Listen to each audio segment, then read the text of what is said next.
A human chain to mark 600 days since their family members were taken hostage by Hamas.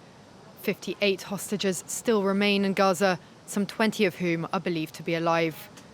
On this somber anniversary, their relatives called for an end to the war and pointed the finger at the Israeli government. The worst and most brutal government in Israel's history has sentenced the remaining living hostages to death by torture. This government openly declares that the hostages are its lowest priority in Gaza. The people of Gaza are victims too, held hostage by Hamas rule and the extended, sad war. For a long time after October 7th, criticism of the war was barely audible in Israel.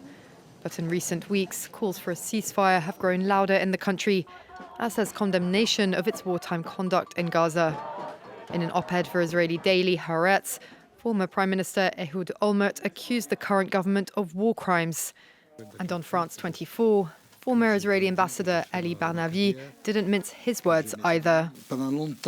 For a long time, I refused to use the word because it wasn't what was happening, according to the legal definition.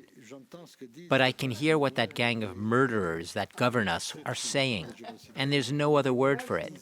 They're calling for the genocide of the Palestinians. They're not holding back anymore, and the army does what it can to obey them. It's tragic for me, but I feel more and more like a stranger in my own country. His denunciation is aimed at the likes of government ministers Itamar Ben-Gvir and Bezalel Smotrich, who've made their objectives clear. Gaza will be completely destroyed, simply because it's entirely a terror infrastructure above and below the ground. The civilians will be sent to the south. From there, they will start to leave in large numbers to third countries. This will change the reality, the history of the State of Israel for decades to come. His views still represent a sizable minority in Israel, although recent polls now show more Israelis want to see a hostage deal and an end to the war.